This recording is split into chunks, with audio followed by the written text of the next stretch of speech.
शुद्धं पडमिय जिणिन्दवर्णेमि चन्दमकलङ्कं गुडरयणभूषडुदयं जीवस्य परुवडं वोक्षम्।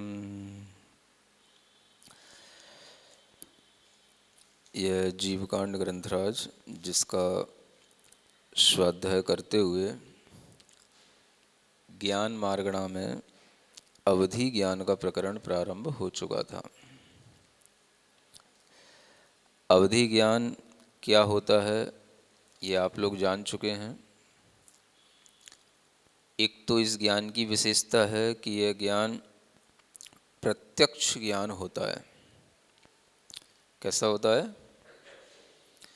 प्रत्यक्ष ज्ञान का मतलब होता है जिस ज्ञान को किसी और इंद्रिय या मन की आवश्यकता न हो, जो आत्मा से ही हो, आत्मा में ही कर्म के क्षयोपशम से स्वयं आत्मा अपनी ही आत्मा से स्वयं जाने।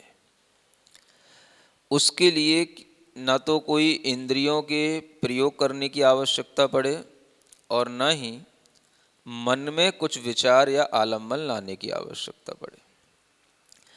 तो यह अवधि ज्ञान इस दृष्टि से बहुत महत्वपूर्ण है कि जिसे यह अवधि ज्ञान होता है वह अपनी आत्मा से ही सब कुछ प्रत्यक्ष करता है।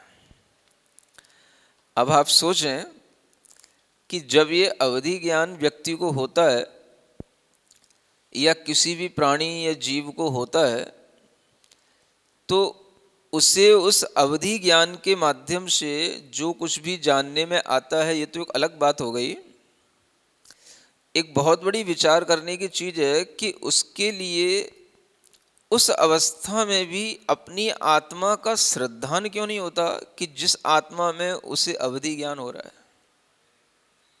ये एक बहुत बड़ा प्रश्न सामने आया चिंतन से कि अगर अवधि ज्ञान हो रहा है तो आत्मा से होता है, आत्मा से ही प्रत्यक्ष हो रहा है।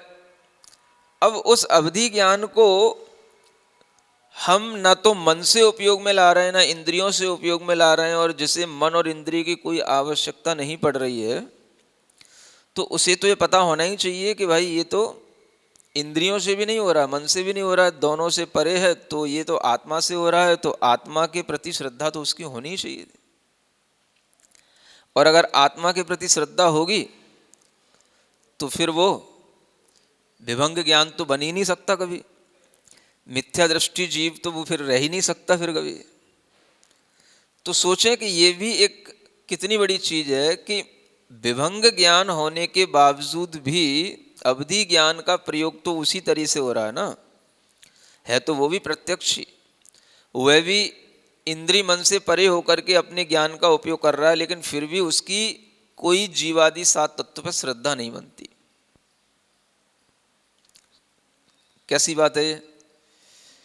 अब इसको ऐसे समझें कि जैसे कोई चीज हमें जन्म से मिल जाती है ना, तो जन्म से हमें अगर कोई चीज मिली है तो हम उसमें इतनी एक रूपता ले आते हैं कि हम उसमें फिर ज्ञान नहीं लगाते, या हम उसमें किसी भी तरह की कोई दुर्लभता का भाव नहीं अपने अंदर लाते कि ये चीज कोई दुर्लभ चीज है। इसका समाधान मुझे ये समझ में आता है कि देव हैं, नारकी हैं, पर्याप्त होने के बाद ही जन्म से ही उनके लिए ये अवधि ज्ञान मिल गया। जब उन्हें ये अवधि ज्ञान मिल गया तो बस जहां उन्हें उससे एक रूपता मिली कि जो अवधि ज्ञान है वह मैं हूं सो अवधि ज्ञान है। जैसे हम लोग मानते हैं जो मैं हूं वही शरीर है, जो शरीर है वही मैं हूं, मैं इतनी हाइट का हूं, मैं इस कलर का हूं, जैसे मैं अपने से उसके साथ में एकत्व स्थापित कर लेता हूं, उसी तरीके से वो लोग भी अवधि ज्ञान से अपनी इसी तरीके की एकत्व भावना स्थापित कर लेते हैं और उसमें ये नहीं समझ पाते हैं कि ये अवधि ज्ञान कोई आत्मा से अलग से हो रहा है। ये तो मुझे संपत्ति के रूप में, वैभव के रूप में मिला है और अपना अपना वैभव है, अपना अपना कहना चाहिए जलवा है, जिसको जितना मिला है सो मिला है, तो इसमें खुश होते हैं वो। तो इसी कारण से उन्हें जो है तत्व का श्रद्धान नहीं हो पाता। ये कितनी विचित्र बात है कि जो आत्मा के माध्यम से ज्ञान हो रहा है, आत्मा से जान रहा है अवधि ज्ञान के माध्यम से, लेकिन फिर भी मिथ्या दृष्टि बना रहता है? तो इसी तरीके से ये समझ में आता है कि ये अवधि ज्ञान का प्रत्यक्ष हो जाना भी कोई बहुत बड़ी बात नहीं है। बात बड़ी अपने को लगती है, क्योंकि अपने पास है नहीं है, और जिनको जन्म से मिलता है, जिनके पास शुरू से ही होता है, तो उन्हें कुछ बड़ा नहीं लगता है। अब देखो आप कितने असंख्यात संख्या में ऐसे मिथ्या दृष्टि देव होते हैं, मिथ्या दृष्टि नारकी होते हैं, और सभी भाव प्रत्यय अवधि ज्ञान से संपन्न होते हैं, और उन्हें कभी नहीं लगता कि मैं अवधि ज्ञानी हूं। उसके बजाय उल्टा वो और परेशानी होते रहते हैं। ठीक उसी तरह जैसे यहाँ के मनुष्य किसी के पास में ज्यादा वैभव है, ज्यादा धन आदि है, उसको देख करके जिस तरह से आगे पीछे सोचा करते हैं, ऐसे ही देव लोग भी सोचा करते हैं। जो तत्व की बात है उधर सोच नहीं जाएगी, सोच उसी में जाएगी मेरे को अवधि ज्ञान इतना ही सा मिला, उनके पास तो बहुत बड़ा है। तो इस तरीके के विचार में वह जो है राग द्वेष सब करेगा, लेकिन आत्मा की बात उसके पास नहीं आ पाएगी। इसलिए कहा जाता है कि अवधि ज्ञान भी बहुत बड़ी चीज नहीं है। अगर हम तत्व श्रद्धा की दृष्टि से देखें, तत्व ज्ञान की दृष्टि से देखें, तो अवधि ज्ञान कोई बहुत बड़ी चीज नहीं है। उससे तो अच्छा श्रुत ज्ञान ही है। कम से कम उसके माध्यम से व्यक्ति तत्व को जानता है, सीखता है, उसके माध्यम से व्यक्ति तत्व का श्रद्धांत तो कर लेता है।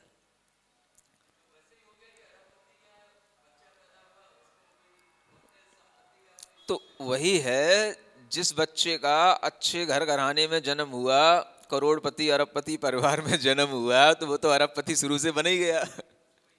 समझ आ रहा है ना? तो उसके लिए तो अब कोई पैसे की कोई इज्जत है ही नहीं उसके लिए। तो उसी तरीके से जिसको जन्म से मिल गया, उसको जो है अवधि ज्ञान की कोई कीमत नहीं, इसलिए उसे कभी ये नहीं लगता। अब सोचो, अपन सोचें कि अगर अपने अंदर अवधि ज्ञान हो तो कितना श्रद्धा आ जाए आत्मा के ऊपर कि भाई आंख बंद करके भी, मन का प्रयोग किए बिना भी आत्मा से प्रत्यक्ष हो रहा है, तो आत्मा ही दिखने लग जाए मान लो, तो कितनी बड़ी चीज हो गई कि अपने आप आत्मा से ही हमें सब कुछ जानने में आएगा। ऐसा ही अवधि ज्ञान होता है। इसलिए इस अवधि ज्ञान को जो प्रत्यक्ष कहा जाता है, वह प्रत्यक्षता उसकी है तो है, लेकिन वह उसकी प्रत्यक्षता किस विषय में है, उस विषय का अब आगे हम यहाँ पर वर्गीकरण करके और उसको समझाने के लिए कि ये विषय किस तरह से होते हैं और उनका जगन्य आदि स्वरूप क्या होता है, ये आगे की गाथाओं से बताया जाना है। ठीक है ना? गाथा नंबर 376। दव्वम खेतम कालम भावम पड़िरूवि जान दे ओही अवरा उक्कसोत्य वियप्परहि दो दुसवोही सब्बोही, है ना? क्या कहते हैं? दव्वम माने द्रव्य, खेतम माने क्षेत्र, कालम माने काल, और भावम माने भाव। इनके प्रति रूवी, रूवी माने रूपी, है ना? रूपी द्रव्य को जानता है, जान दे ओही माने अवधि ज्ञानी जीव। ठीक है? अवर उक्कसो इति, वह जगन्य रूप से भी जानता है। अवर माने होता है जगन्य, कम से कम, और उत्कृष्ट माने उत्कृष्ट, ऐसे दोनों रूपों से जानता है। वियप्प रही दोदु सब्बो ही, किंतु जो सर्वावधि ज्ञान है वो विकल्प से रहित होता है। ठीक है ना? अब देखो, इस अवधि ज्ञान का जो विषय है वो 4 रूपों में है। आखिर अवधि ज्ञान को हम कैसे जान पाए कि ये अवधि ज्ञान है, ये अवधि ज्ञान बहुत महत्वपूर्ण है, ये अवधि ज्ञान जो है रूपी पदार्थों को जानता है? तो उसके विषय को जानकर के ही हम उस अवधि ज्ञान को जान सकते हैं कि ये अवधि ज्ञान का ये विषय होता है, तो इसलिए ये अवधि ज्ञान इस प्रकार का है ना। अवधि ज्ञान ये जगन्य है कि उत्कृष्ट है, ज्ञान को हम कैसे देख पाएंगे? तो उसके विषय को देख करके देख पाएंगे, समझे ना।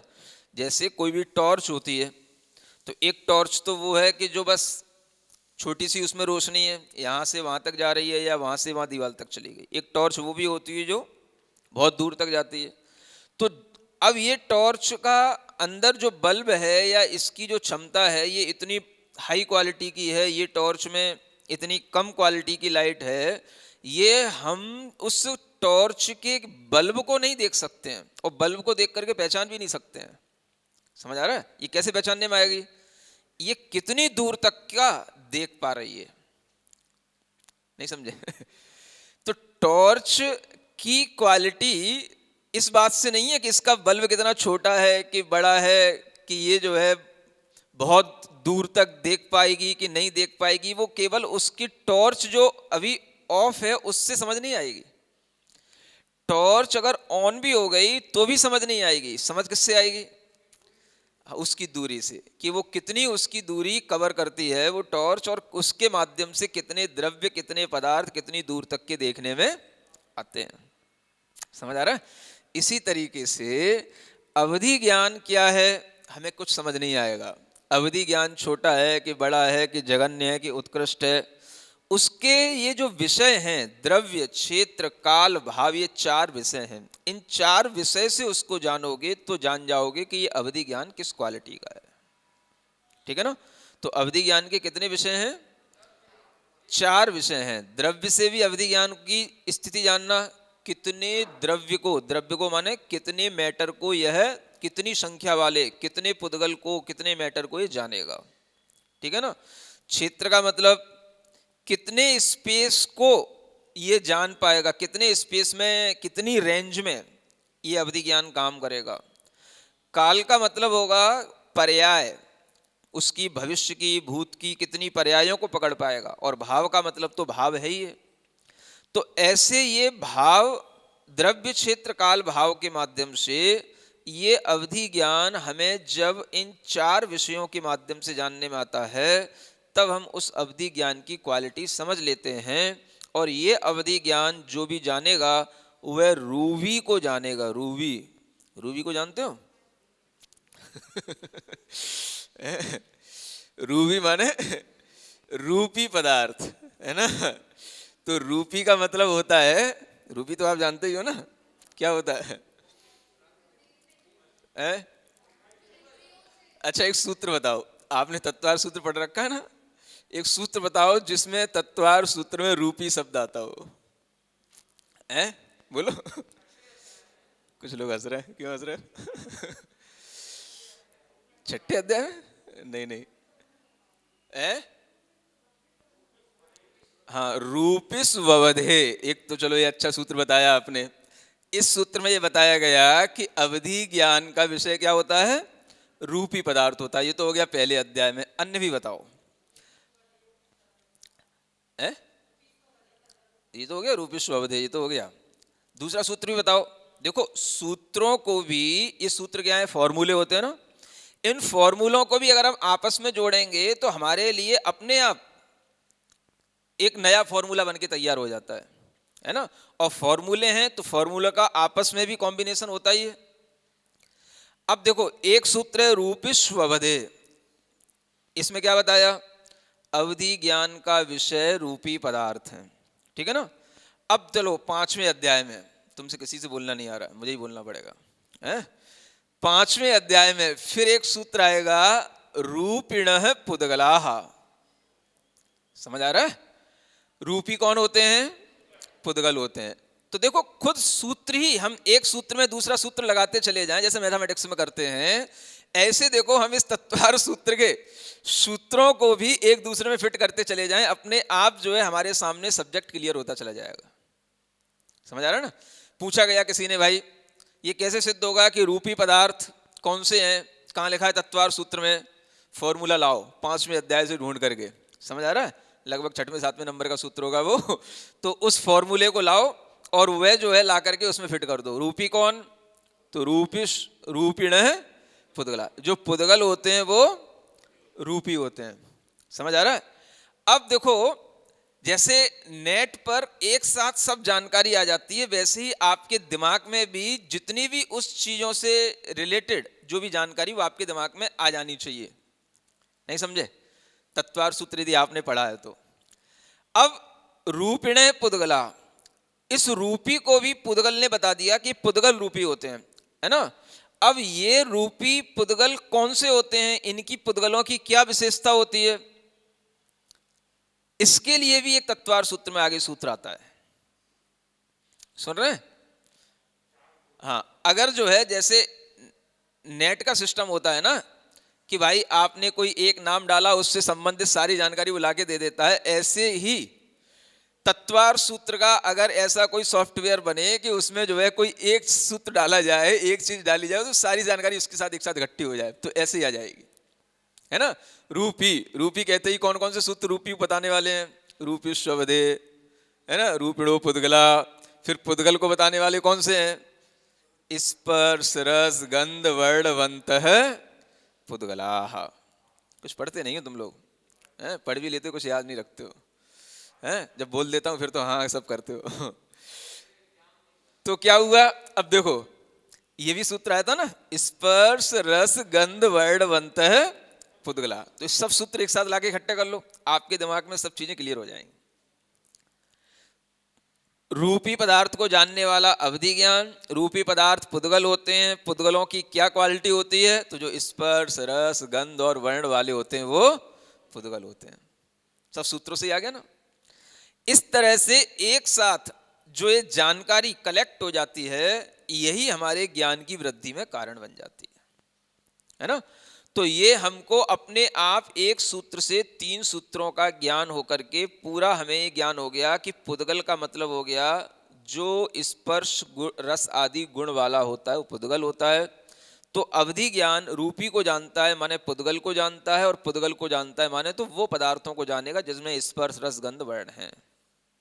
सब क्लियर हो गया ना। यानी अवधि ज्ञान हम यूं नहीं कह सकेंगे कि अजीव पदार्थ को जानता है। क्या समझे? अब अवधि ज्ञान किसको जानता है? जीव को जानता है कि अजीव को जानता है?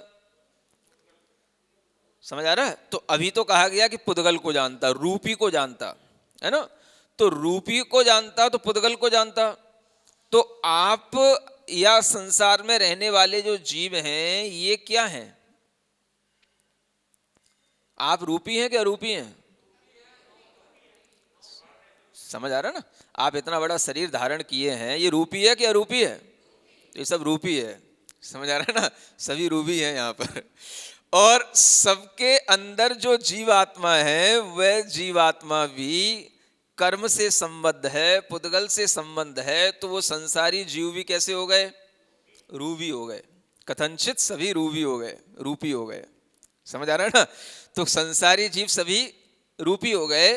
तो जीव के साथ जो पुद्गल जुड़ा होने से उस जीव की भी जानकारी उस अवधि ज्ञानी को हो जाएगी जो जीव के साथ में पुद्गल जुड़ा हुआ है। समझ आ रहा है ना। क्योंकि पुद्गल को पकड़ेंगे तो जीव भी अपने आप पकड़ में आ जाएगा। तो अवधि ज्ञान संसारी जीवों को भी जानेगा, है ना।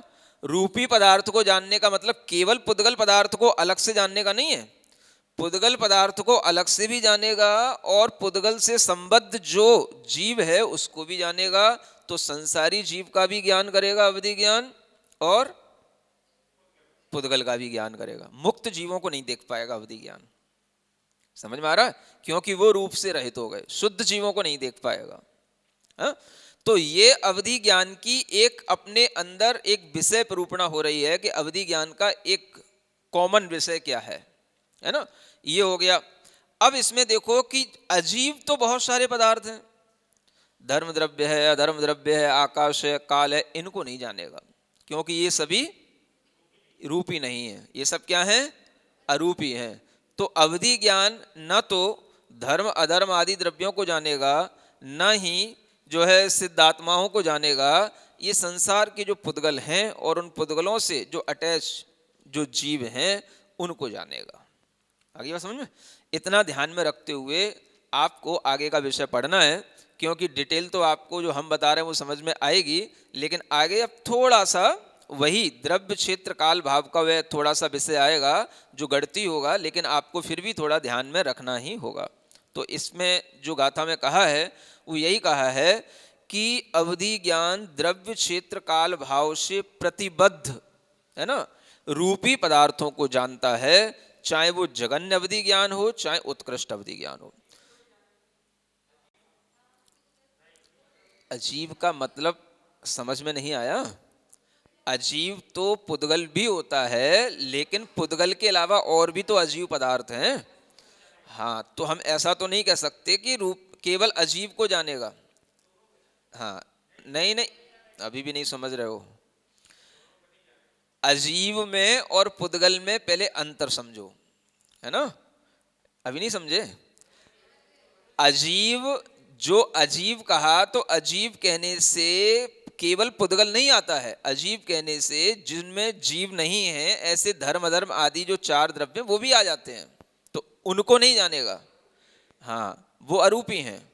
तो पुद्गल कहने से अजीव आ जाता है, इसलिए ये समझना कि जो पुद्गल है वो तो अजीव है, लेकिन जो अजीव है वो सब पुद्गल नहीं है। ठीक है ना? जो पुद्गल है वो तो अजीव है, और जो अजीव है वो सब पुद्गल है, ऐसा नहीं है। समझ में आ गया? चलो ठीक है। अब सुनो क्या कहते हैं। अवर माने जगन्य और उत्कृष्ट माने उत्कृष्ट, यानी इनके जो विषय होंगे जगन्य द्रव्य क्षेत्र काल भाव, है ना, और उत्कृष्ट द्रव्य क्षेत्र काल भाव, और उसके बीच में अजगन्य अनुत्कृष्ट द्रव्य क्षेत्र काल भाव। इस तरह से इस अवधि ज्ञान की मिनिमम और मैक्सिमम पूरी लिमिट्स यहाँ पर आपको द्रव्य क्षेत्र काल भाव के परिप्रेक्ष्य में बताई जाएंगी। यह अवधि ज्ञान की विशेषता देशावधि ज्ञान की जानना, ठीक है ना, और किसकी जानना? परमावधि की भी जान लेना। लेकिन यहाँ अंत में एक पद लिखा हुआ है, वियप रहिदोदु शब्बो ही। जो सर्वावधि ज्ञान है वह विकल्प से रहित है। विकल्प का मतलब है भेद से रहित है। भेद का मतलब हो गया कि उसमें हम इस तरह का डिवाइडेशन नहीं कर पाएंगे कि ये जगन्य है, ये उत्कृष्ट है, या ये इससे कम है, ये इससे ज्यादा है। इसका मतलब ये हो गया कि सर्वावधि ज्ञान एक ही प्रकार का ज्ञान रहता है, उत्कृष्ट ज्ञान। उसमें कमती बढ़ती के भेद नहीं होते हैं। बाकी के अवधि ज्ञानों में ये भेद बन जाएंगे, लेकिन सर्वावधि ज्ञान में ये भेद नहीं होगा। इसलिए सर्वावधि ज्ञान में सिर्फ एक ही भेद है, एक ही प्रकार का है ना। जैसे केवल ज्ञान एक ही प्रकार का होता है, समझे ना। श्रुत ज्ञान तो अनेक क्षयोपसम को लिए हुए हैं, तो अनेक भेद हो गए। मतिक ज्ञान भी अनेक क्षयोपसम को लिए हुए हैं, तो अनेक भेद हो गए। लेकिन केवल ज्ञान तो एक ही है। इसी तरीके से सर्वावधि ज्ञान का क्षयोपसम एक ही प्रकार का होगा। अनेक लोगों के पास भी सर्वावधि होगा तो वो एक ही प्रकार का होगा, उसमें भेद नहीं होंगे, क्योंकि उसमें क्षयोपसमगत भेद नहीं होते हैं, वो उत्कृष्ट भेद के साथ ही होता है, एक ही प्रकार का हो जाएगा। ये सर्वावधि ज्ञान की विशेष क्वालिटी है, ठीक है ना। अब हम आगे बढ़ते हैं। णोकम मुराल संचम मध्यम जोगज्जियम सविसचयम लोय विभत्तम जाणदी अवरोही दव्वदो नियमान। नौ कम माने जो नौ कर्म, उराल माने औदारिक शरीर है, उसका जो संचय है वो संचय मध्यम जोग अज्जियम, मध्यम योगों से जो अर्जित किया हुआ हो, सविसचयम, और जो विसृसोपचय से सहित हो, उसको लोय विभत्तम, लोक से भाग देने पर अवरोही जाणदी दब्बदो, जो अवर ओही माने जगन्य अवधि ज्ञान है वह जानता है। द्रव्य दो माने द्रव्य की अपेक्षा से इतने द्रव्य को, नीमा माने नियम से। क्या मतलब हुआ? जगन्य अवधि ज्ञान कितने द्रव्य को जानता है? किसकी बात कही जा रही है पहले? जगन्य अवधि ज्ञान। कम से कम वह कितने द्रव्य को जानेगा? इससे कम द्रव्य को नहीं जान पाएगा। जो जगन्य अवधि ज्ञान होगा, जो द्रव्य यहां बताया जा रहा है उससे कम द्रव्य को नहीं जान पाएगा। तो वो कम द्रव्य कौन सा है? मध्यम योगों से अर्जित किया हुआ। योगों से शरीर के द्रव्य अर्जित किए जाते हैं, औदारिक आदि शरीरों के, तो वो मध्यम योग से अर्जित किया हुआ होना चाहिए। उत्कृष्ट योग से भी नहीं, जगन्य योग से भी नहीं, है ना?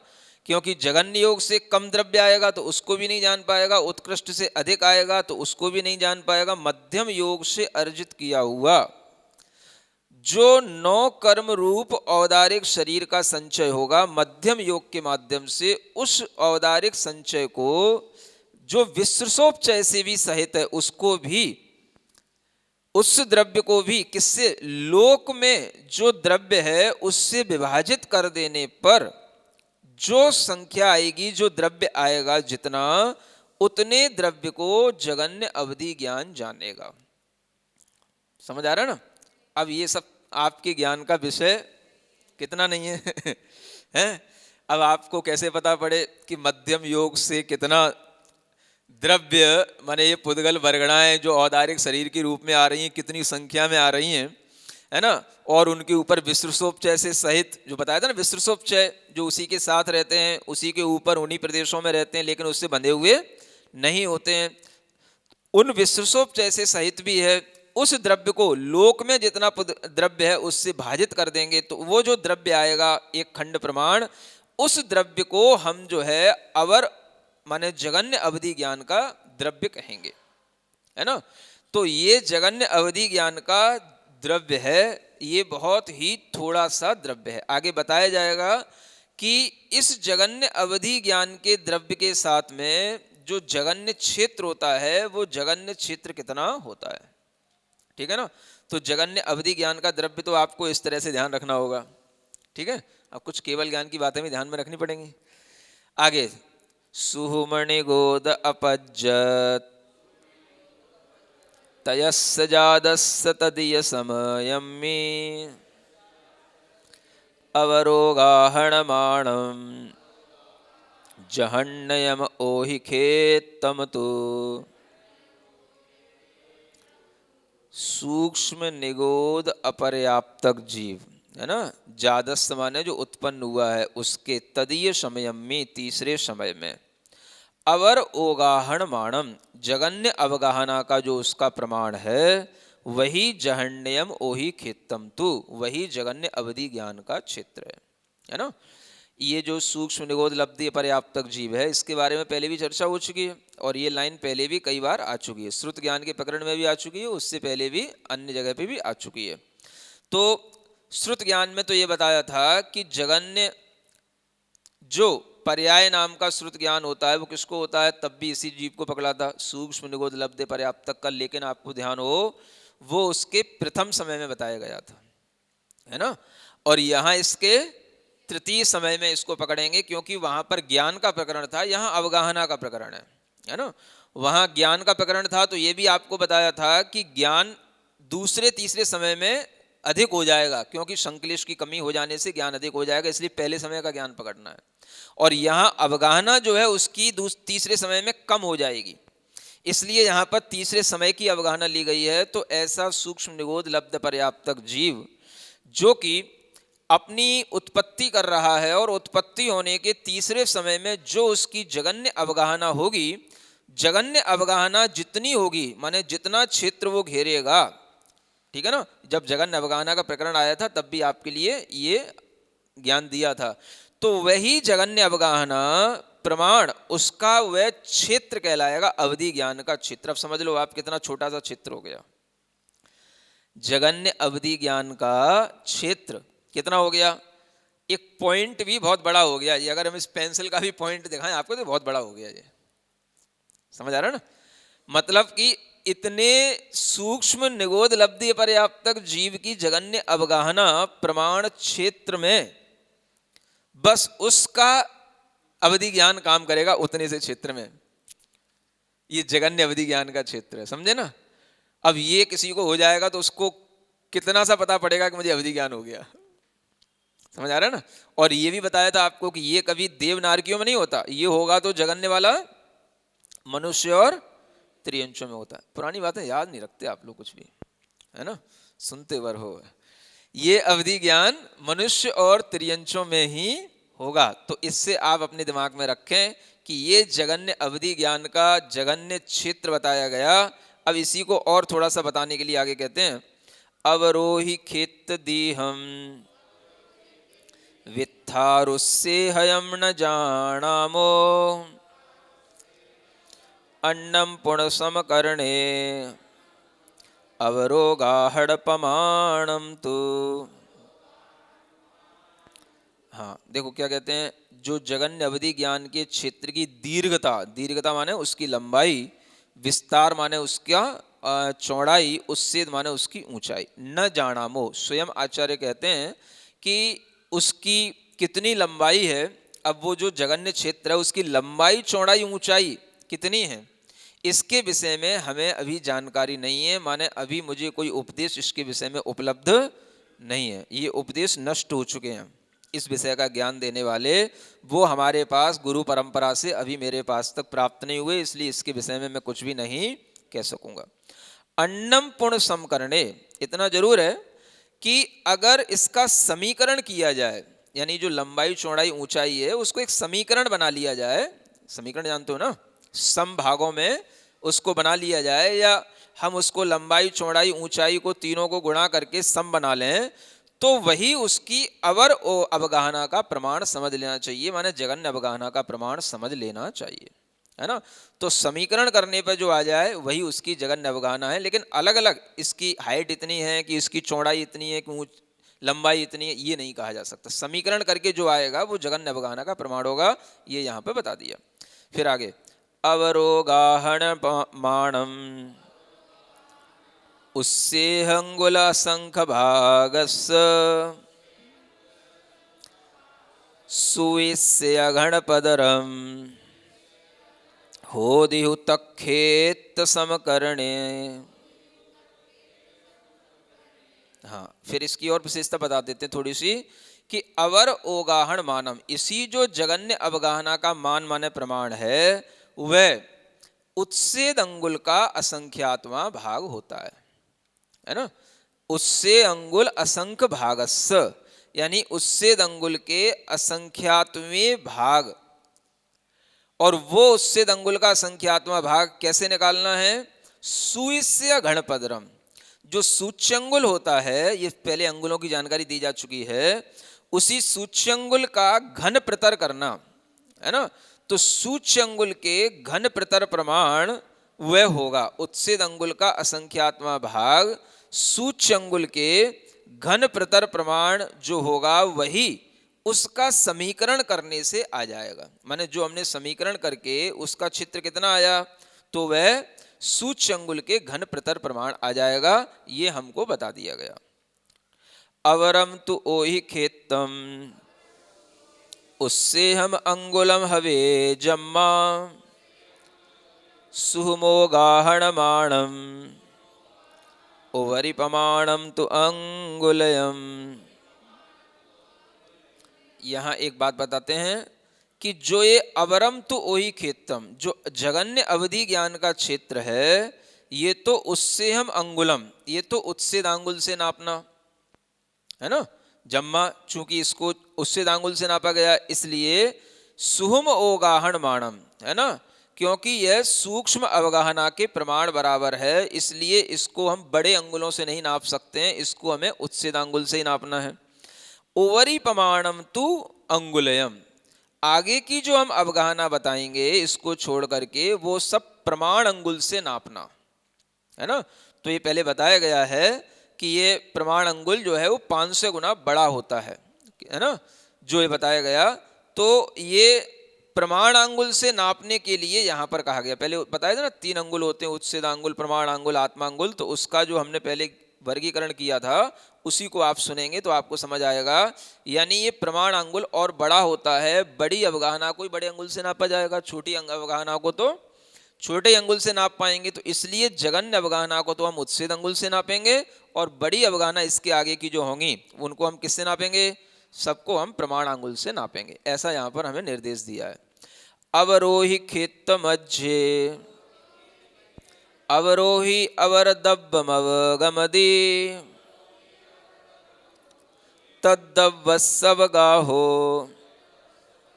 उस्सेहा शंख गण पदरो।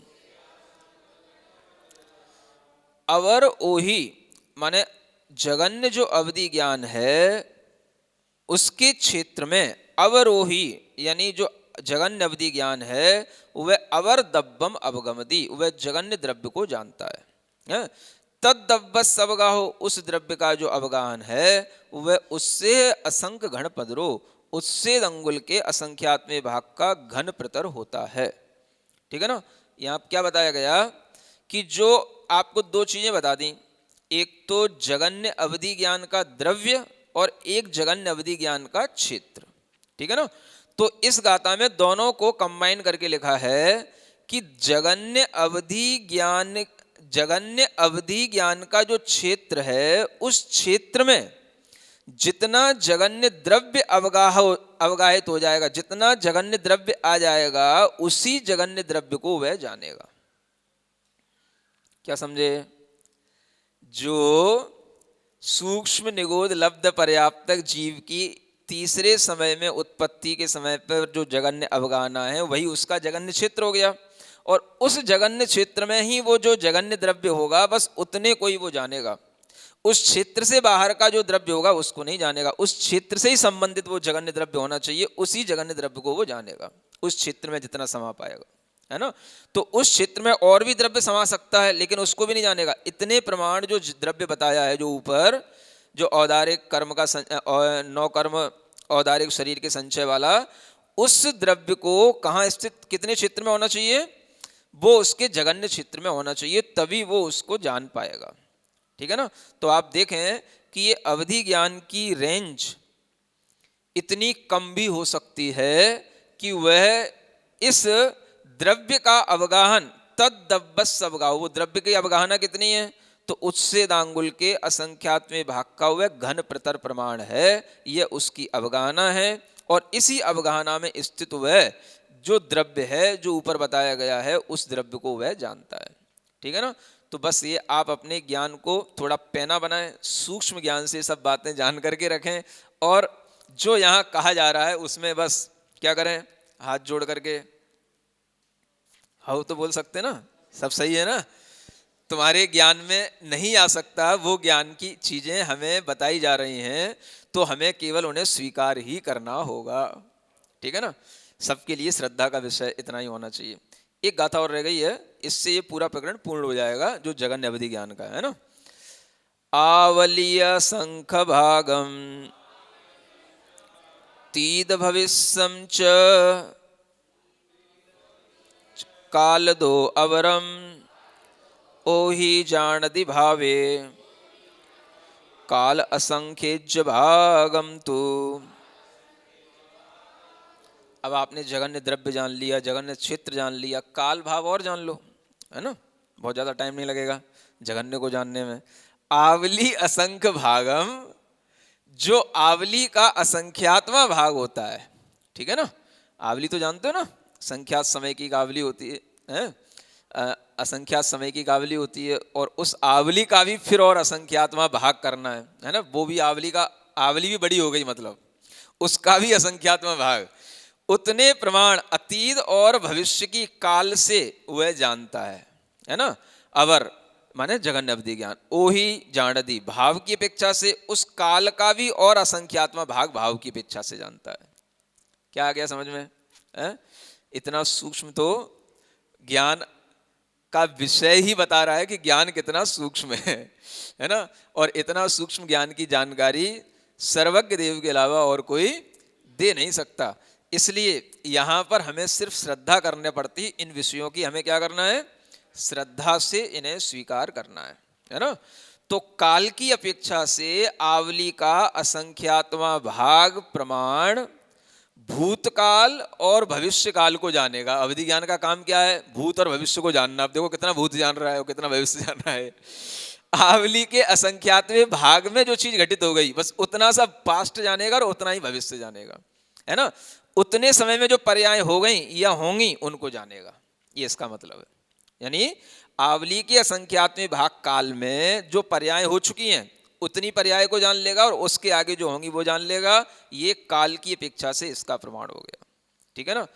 इतनी अपेक्षा से तो बड़ा है ही ये कि आप तो कम से कम, अपन तो जिनके पास अवधि ज्ञान नहीं है वो तो इतना भी नहीं जान सकते, लेकिन जिनके पास होगा वो कम से कम इतना तो जानेंगे कि आवली के संख्यात में भाग इतना कम समय की भी भूत की पर्याय और भविष्य की पर्याय तो जान लेंगे। समझ आ रहा है? तो ये बहुत छोटा सा ज्ञान है। अब भाव की अपेक्षा से काल का भी असंख्यात्मा भाग करने पर जो भाव आएंगे वो भाव जो है उसके द्वारा जानने में आएंगे, है ना। तो इस तरह से जगन्य द्रव्य क्षेत्र काल भाव की यहाँ पर इन गाथाओं में जानकारी दे दी गई। इस तरह से 383 गाथा तक ये आपका प्रकरण यहाँ पर पूर्ण हो जाता है।